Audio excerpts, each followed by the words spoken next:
ఏది అయినా ట్రై చెయ్యి ఆచి చికెన్ మసాలా. ఆచి చికెన్ మసాలా. బీఆర్ఎస్ మాజీ మంత్రి మల్లారెడ్డి తాజాగా చేసిన వ్యాఖ్యలు వైరల్ అవుతున్నాయి. ఓ కార్యకర్త పుట్టినరోజు వేడుకల్లో మల్లారెడ్డి కీలక వ్యాఖ్యలు చేశారు. తాను బీఆర్ఎస్ కు దూరమవుతున్నానని, తనను మర్చిపోతున్నారంటూ కార్యకర్తలతో అన్నారు. ఈ కామెంట్స్ తో ఇప్పుడు నియోజకవర్గంలో జోరుగా చర్చ జరుగుతుంది. మల్లారెడ్డి బీజేపీలో చేరుతున్నట్లు పరోక్షంగా సంకేతాలు ఇచ్చినట్లు కార్యకర్తలు భావిస్తున్నారు. గత కొంతకాలంగా మల్లారెడ్డి బీజేపీలో చేరబోతున్నట్లు చర్చ జరుగుతుంది. ఇటీవల ఆయన కోడలు ప్రీతిరెడ్డి సైతం బీజేపీ నేతలను కలవడం, తాజాగా మల్లారెడ్డి కామెంట్స్ ఆయన బీజేపీకి దగ్గరవుతున్నారన్న చర్చకు బలం చేకూరుతుంది.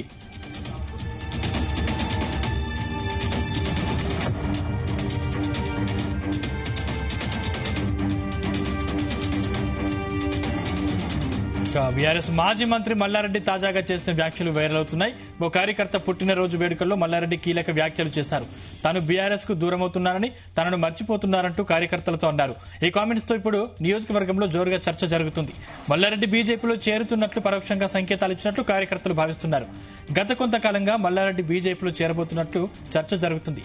ఇటీవల ఆయన కోడలు ప్రీతిరెడ్డి సైతం బీజేపీ నేతలను కలవడం, తాజాగా మల్లారెడ్డి కామెంట్స్ ఆయన బీజేపీకి దగ్గరవుతున్నారన్న చర్చకు బలం చేకూరుతుంది.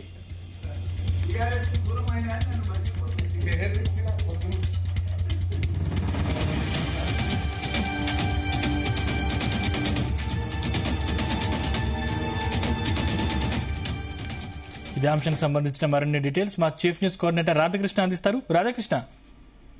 Good evening Sandeep. మాజీ మంత్రి మల్లారెడ్డి, బీఆర్ఎస్ ఎమ్మెల్యే మల్లారెడ్డి తీరు రాజకీయంగా ఇప్పుడు అనేకమైనటువంటి అతని తీరు ఆసక్తిగా మారింది. సో తదుపరి రాజకీయంగా మల్లారెడ్డి ఏదైనా సంచలన నిర్ణయం తీసుకోబోతున్నారా అనే ఒక చర్చ నియోజకవర్గంలో, మేడ్చల్ నియోజకవర్గంలో జోరుగా కొనసాగుతా ఉంది. సో ప్రస్తుతం బీఆర్ఎస్ నుంచి ఎమ్మెల్యేగా ఉన్నటువంటి మల్లారెడ్డి ఏదైనా పార్టీ మారడానికి ఆలోచన చేస్తున్నారా అనే ఒక అనుమానాలు, సందేహాలు మాత్రం ఇప్పుడు మొత్తం రాష్ట్ర రాజకీయాల్లో తో పాటుగా మేడ్చల్ నియోజకవర్గంలో పెద్ద ఎత్తున జోరుగా జరుగుతా ఉన్నాయి. దానికి ప్రధానంగా కారణం ఏంటంటే ఇటీవల అతను తాజాగా అతను చేసిన వ్యాఖ్యలు కూడా దీనికి మరింత బలం చేకూర్చేలా కనబడతా ఉన్నాయి. సో నియోజకవర్గంలోని ఒక కార్యకర్త తన అనుచరుడు, ప్రధానంగా అతన్ని అనుచరుడైనటువంటి ఒక కార్యకర్త పుట్టినరోజు వేడుకల్లో మల్లారెడ్డి చేసిన వ్యాఖ్యలు ఇప్పుడే ఇవన్నిటికీ అనుమానాలకు కారణమవుతా ఉన్నాయి. సో తాను బీఆర్ఎస్ దూరం అవుతున్నాను, తను మర్చిపోతున్నారంటూ కార్యకర్తలతో అతను చేసిన వ్యాఖ్యలు, అంటే ఎందుకు అన్నాడు మల్లారెడ్డి ఇప్పుడు ఈ రకంగా బీఆర్ఎస్ దూరం అవుతున్నాను అని, తనను ఎందుకు మర్చిపోతున్నారు బీఆర్ఎస్ వాళ్ళు అంటే ఒక రకంగా రెండు అంశాలు దీంతో చుట్టుకుంటున్నాయి. ఒకటి, మల్లారెడ్డి పార్టీ మారాలని అనుకుంటున్నారా, లేకుంటే బీఆర్ఎస్ క్యాడర్ లేకుంటే బీఆర్ఎస్ నేతలే మల్లారెడ్డిని దూరం పెట్టారా అనే అనుమానాలు కలిగేలా మాజీ మంత్రి మల్లారెడ్డి ఈ కామెంట్ చేయడం ఇప్పుడు సంచలనంగా మారిందని చెప్పాల్సి ఉంటుంది. గత కొద్ది రోజులుగా మాత్రం మల్లారెడ్డి తీరు, అతని సంబంధించిన కుటుంబ సభ్యులు కావచ్చు, అతను వ్యవహరిస్తున్న తీరు మాత్రం అనేకమైనటువంటి కొంత రాజకీయంగా అనేకమైనటువంటి కొంత అతని భవిష్యత్తు తీరుపై రాజకీయంగా పార్టీ మారుతారనేట్టు ఒక బలాన్ని చేకూర్చేలాగా అతని కదలికలు ఉన్నాయని చెప్పేసి కూడా చర్చ జరుగుతుంది. ఎందుకంటే ఒకవైపు ఉన్నాడు మల్లారెడ్డి అనేది ఒక అంశం అయితే, సో గతంలో కూడా కాంగ్రెస్ తో పాటు మల్లారెడ్డి ముఖ్యమంత్రి రేవంత్ రెడ్డిని ఘాటుగా విమర్శించిన అదే సందర్భంలో రేవంత్ రెడ్డితో పాటుగా మిగతా వాళ్ళందరితో సన్నిహితంగా ఉంటూ వస్తున్నారు. ఒకవైపు కాంగ్రెస్, అదేవిధంగా బీజేపీ ముఖ్య నేతలతో కూడా మల్లారెడ్డి అందరితో వ్యక్తిగతంగా సన్నిహితంగా అందరితో కలిసిమెలిసి ఉండడం కూడా ఇప్పుడు అట్లాంటివి సత్సంబంధాలు కొనసాగిస్తున్నాం కూడా ఇట్లాంటి అనుమానాలకు దారితీస్తుందని తెలుస్తుంది. సో అయితే ఒకటి, మల్లారెడ్డి మాత్రం మొదటి నుంచి కూడా రాజకీయంగా చూస్తూ ఉంటే ఎప్పుడు అధికార పక్షం పైపే ఉన్నట్టుగా కూడా కొంత పరిస్థితుంది. ఎందుకంటే అనూహ్యంగా మొదట టీడీపీ నుంచి బీఆర్ఎస్ రావడం, బీఆర్ఎస్ లో మంత్రి అవడం, సో రకరకాల అతను రాజకీయంగా చూసిన సంగతి తెలిసిందే. అయితే ఇటీవల కాలంలో చోటు చేసుకున్న పరిణామాలు, అందులో ప్రతిపక్షంలో బీఆర్ఎస్ ప్రతిపక్షం మాత్రమే పరిమితమైంది.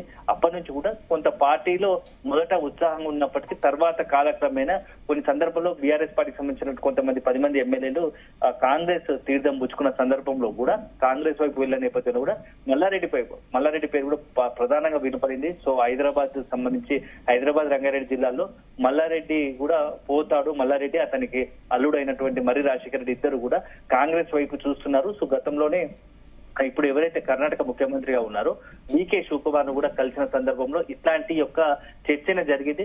మరోవైపు మల్లారెడ్డి కోడలు ఇదే రకంగా బీజేపీ నాయకులతో కొంత సన్నిహితంగా ఉండడం, బీజేపీకి సంబంధించిన నాయకులకు ఆహ్వానిస్తూ పెద్ద ఎత్తున అక్కడ కటౌట్ హోర్డింగ్లు పెట్టడంతో కూడా బీజేపీ వైపు ఏవేమన్నా వెళ్తుందా అనే ఒక ఆలోచనలో కూడా ఈ చర్చ జరుగుతుంది. సో అల్టిమేట్ గా మల్లారెడ్డి ఎప్పుడు రాజకీయం కూడా కొంత అతను మాట్లాడినా లేకుంటే అతని తీరు కూడా రాజకీయంలో ఎప్పుడు కూడా చర్చనీయాంశంగా మారుతుంది. సో ఇప్పుడున్నటువంటి తరుణంలో ఆయన చేసిన వ్యాఖ్యలు దాదాపు బీఆర్ఎస్ నుంచి తను బీఆర్ఎస్ నుంచి బయటకు రావడానికి సిద్ధపడుతున్నాడా అన్నట్లుగా ఉంది. సో దానికి సంబంధించి ఇది కేవలం అక్కడ ఉన్నటువంటి కార్యకర్తలు తెచ్చి తనను పట్టించుకోవడం లేదు, బీఆర్ఎస్ క్యాడర్ తనను పట్టించుకోవడం లేదనే ఒక సందర్భంలో మాట్లాడినట్టుగానే ఒకవైపు చెప్తా ఉండగా, మరోవైపు మాత్రం బీఆర్ఎస్ సంబంధించిన నేతలుని తను పూర్తిగా ఆ బీఆర్ఎస్ సంబంధించిన క్యాడర్ తో ఎక్కువగా సన్నిహితంగా ఉండలేకపోతున్నాను అన్నట్టుగా ఒక మెసేజ్ పాస్ చేయడానికి అలా మాట్లాడారు అనేది కూడా ఇప్పుడు చర్చగా పెద్ద ఎత్తున నియోజకవర్గంలో బీఆర్ఎస్ కార్యకర్తలతో పాటు ఇతర రాజకీయ పక్ష నేతలు కూడా చర్చించుకుంటున్నారు. సో అల్టిమేట్ గా చూడాలి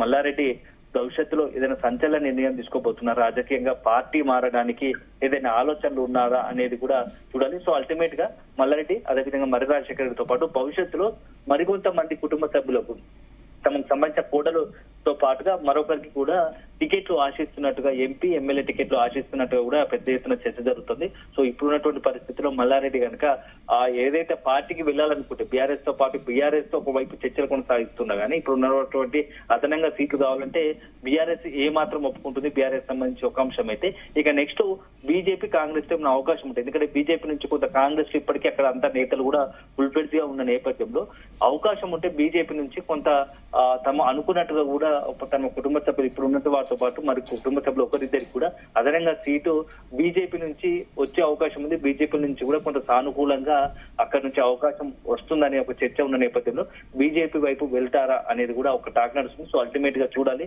సో మల్లారెడ్డి కనుక నిజంగానే రాజకీయంగా అలాంటి సంచలన నిర్ణయం తీసుకోబోతున్నాడా త్వరలోనే, ఎందుకంటే ఇటీవల చాలా పొలిటికల్ కూడా యాక్టివ్ తగ్గించిన పరిస్థితి కనబడుతోంది రాజకీయంగా. సో ఈ రీసెంట్ గా తెలంగాణ భవన్ లో పెద్ద ఎత్తున కార్యక్రమాలు జరుగుతున్నా ఇటీవల సందర్భంలో ఆ కార్యక్రమాలకు కూడా కొంత దూరంగా ఉన్నట్టుగా హైదరాబాద్ రంగారెడ్డికి సంబంధించినటువంటి బీఆర్ఎస్ ఎమ్మెల్యేలు కావచ్చు నేతలు కీలక నేతలు అటెండ్ అవుతున్నప్పటికీ మల్లారెడ్డి మాత్రం ఎందుకో అటెండ్ హాజరు కావడం లేదు. దీని వెనుక అధిష్టానమే మల్లారెడ్డికి సంబంధించి ఆహ్వానం పంపడం లేదా, లేకుంటే మల్లారెడ్డి బీఆర్ఎస్ సంబంధించి ఆహ్వానం అందినా వెళ్ళడం లేదా అనేది కూడా ఇప్పుడు రెండు అంశాలు కొంత ఒక పెద్ద ఎత్తున చర్చ జరుగుతుంది. సో రెండుకి సంబంధించి అల్టిమేట్ గా ఈ ఇప్పుడు వస్తున్నటువంటి మల్లారెడ్డికి సంబంధించినటువంటి ఆయన చేసిన వ్యాఖ్యలు కావచ్చు, లేకుంటే ఆయన పార్టీ మారుతున్నట్టుగా వస్తున్నటువంటి ఆరోపణలకు సంబంధించి కావచ్చు, లేకుంటే విమర్శ ఏదైతే వస్తున్న వార్తల పైన కూడా అల్టిమేట్ గా మల్లారెడ్డి సమాధానం చెప్పాల్సి ఉంటుంది. సో త్వరలోనే దీనికి సంబంధించి మొత్తం ఈ పార్టీ మార్పుకు సంబంధించి వస్తున్నటువంటి ఏదైతే ఉన్నాయో వార్తలు ఉన్నాయో దానికి సంబంధించి మల్లారెడ్డి త్వరలోనే కూడా ఒక ప్రకటన కీలక ప్రకటన చేసే అవకాశం కూడా లేకపోలేదని చెప్పేసి అతని అనుచరులు చెప్తున్న పరిస్థితి ఉంది. రాధాకృష్ణ, అయితే బీఆర్ఎస్ పార్టీ వర్షన్ ఎలా ఉంది? అంటే మల్లారెడ్డి ఏదైనా పార్టీలోకి వెళితే బీఆర్ఎస్ ఏ విధంగా స్పందించే అవకాశం ఉంది? అంటే ఇటీవల కాలంలో మల్లారెడ్డి అతని కొన్ని రాజకీయంగా తీసుకుంటున్న నిర్ణయాలు కావచ్చు, సో మల్లారెడ్డికి సంబంధించినటువంటి అతని కుటుంబ సభ్యులు కొంత ఇతర పార్టీలతో ముఖ్యంగా కాంగ్రెస్ కావచ్చు బీజేపీ పార్టీలతో కొంత సన్నిహితంగా ఉండడం వల్ల అది అల్టిమేట్ గా మేడ్చల్ నియోజకవర్గం క్యాడర్ లో ఒక రకమైనటువంటి అనుమానాలు సందేహాలు ఉన్నాయి. సో నియోజకవర్గంలోని నేతలు ఎవరైతే ఉన్నారో సో మల్లారెడ్డికి సంబంధించిన కుటుంబ సభ్యులంతా ఇతర పార్టీలతో సన్నిహితంగా ఉండడం వల్ల అది అల్టిమేట్ గా బీఆర్ఎస్ పార్టీకి నష్టం చేకూర్చే అవకాశం ఉంది. సో ఏదైనా ఒక నిర్ణయం స్పష్టంగా తీసుకోవాల్సిందే. అతను దాంతో పాటుగా అతను చేస్తున్న వ్యాఖ్యలు కూడా కొంత పార్టీకి ఇబ్బందికరంగా మారాయి. ఎందుకంటే కొన్ని సందర్భాల్లో అటు బీజేపీకి సంబంధించిన కీలక నేతలు కావచ్చు, కాంగ్రెస్ సంబంధించిన కీలక నేతలను పొగుడుతూ ఉన్నారు. అదే సందర్భంలో బీఆర్ఎస్ పై ఎక్కడ విమర్శలు చేయకుండా ఇతర పార్టీకి సంబంధించిన కీలక నేతలను కొంత ప్రశంసల జల్లు కురిపిస్తున్నాం. అదే సందర్భంలో అతని కుటుంబ సభ్యులకు సంబంధించినటువంటి కొంత రాజకీయంగా చేస్తున్నటువంటి హడావిడి కావచ్చు, ఇవన్నీ కూడా మల్లారెడ్డి తీరు పైన అక్కడ ఉన్నటువంటి బీఆర్ఎస్ క్యాడర్ కొంత ఆగ్రహంగా ఉంది. సో ఇది కూడా అధిష్టానం కూడా దీనిపై పూర్తిగా ఒకవైపు గమనిస్తున్న నేపథ్యంలో ఇవన్నీ వ్యవహారాలకు మల్లారెడ్డి సమాధానం చెప్పాల్సింది. కాబట్టి త్వరలోనే మల్లారెడ్డితో కేటీఆర్ వర్కింగ్ ప్రెసిడెంట్ కేటీఆర్ పిలిచి మాట్లాడే అవకాశం ఉందనేది ఒక అంశం అయితే, ఇక నిజంగానే మల్లారెడ్డి కనుక ఏదైనా నిజంగానే అతనికి పార్టీ మారాలని లేకుంటే బీఆర్ఎస్ పార్టీకి సంబంధించినటువంటి విషయంలో ఏదైనా అసంతృప్తి ఉంటే డైరెక్ట్ గా నేదో అధిష్టాన ప్రజలతో కలిసి మాట్లాడితే బాగుంటుంది అనేది కూడా ఒక అంశం తెరపైకి వస్తుంది. సో చూడాలి మరి త్వరలోనే ఇటు బీఆర్ఎస్ అధిష్టానం కావచ్చు లేకుంటే మల్లారెడ్డి కావచ్చు వీళ్ళిద్దరు ఈ రెండు తరపున ఏదైనా ఒక నిర్ణయం వస్తే తప్ప ఈ యొక్క ఏదైతే గత కొద్ది రోజులుగా జరుగుతుంది ఎప్పటి నుంచో మల్లారెడ్డి పార్టీ మార్పుకు సంబంధించి, సో ఆ పార్టీ మార్పుకు చెక్ పెట్టాలంటే మల్లారెడ్డి కావచ్చు లేకుంటే బీఆర్ఎస్ అధిష్టానమే ఒక క్లియరంగా కట్టుగా ఒక ప్రకటన అయితే చేయాల్సి ఉంటుంది Sandeep. Right, thank you Radhakrishna.